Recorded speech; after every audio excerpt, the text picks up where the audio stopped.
கரூரில் நடந்தது பெருந்துயரம், கொடுந்துயரம். இதுவரை நடக்காத துயரம், இனி நடக்கக்கூடாத துயரம். மருத்துவமனைக்கு நான் நேரில் போய் பார்த்த காட்சிகள் இன்னும் என் கண்ணை விட்டு அகலலை. கனத்த மனநிலையிலையும் துயரத்திலையும் தான் இன்னும் இருக்கேன். செய்தி கிடைச்சதும் மாவட்ட நிர்வாகத்தை முடுக்கிவிட்டு எல்லா உத்தரவுகளையும் பிறப்பித்த பின்னாலும் என்னால் வீட்டில் இருக்க முடியல. உடனே அன்றைக்கி நைட்டே கரூருக்கு போனேன். குழந்தைகள், பெண்கள்னு 41 உயிர்களை நாம் இழந்திருக்கிறோம். இறந்து போனவங்க குடும்பத்துக்கு தலா 10 லட்சம் ரூபாய் அறிவித்து அதை உடனடியாக வழங்கிட்டு இருக்கோம். ஹாஸ்பிட்டலில் சிகிச்சை பெற்று வர்றவங்களுக்கு அரசு சார்பில் முழு சிகிச்சையை வழங்கி வரோம். நடந்த சம்பவங்களுக்கான முழுமையான உண்மையான காரணத்தை ஆராய முன்னாள் நீதியரசர் அருணா ஜெகதீசன் அவர்கள் தலைமையில் ஒரு நபர் விசாரணை ஆணையம் அமைக்கப்பட்டிருக்கு.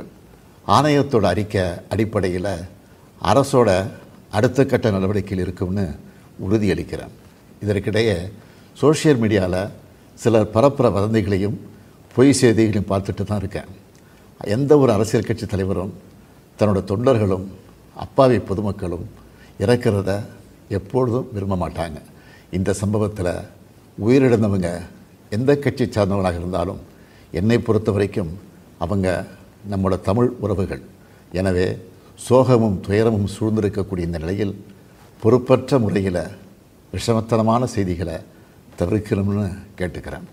அரசியல் கட்சிகள், பொது அமைப்புகள் இது போன்ற நிகழ்ச்சிகள் நடத்தும்போது இனி வரும் காலங்களில் எத்தகைய பொறுப்போடு நடந்துக்கணும்னு என்ற விதிமுறைகளை வகுக்க வேண்டியது நம்ம எல்லோருடைய கடமை. எனவே நீதியரசரின் ஆணைய அறிக்கை கிடைச்ச பிறகு எல்லா அரசியல் கட்சிகள், பொது அமைப்புகளோடு ஆலோசனை நடத்தி இதற்கான விதிகள், நெறிமுறைகள் வகுக்கப்படும்னு உறுதியளிக்கிறேன். அத்தகைய நெறிமுறைகளுக்கு எல்லாரும் ஒத்துழைப்பு தருவாங்கன்னு நம்புகிறேன்.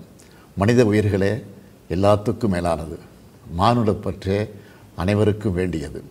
அரசியல் நிலைப்பாடுகள், கொள்கை முரண்பாடுகள், தனி மனித பகைகள்னு எல்லாத்தையும் விலக்கி வச்சுட்டு எல்லாரும் மக்களுடைய நலனுக்காக சிந்திக்கணும்னு கேட்டுக்கிறேன்.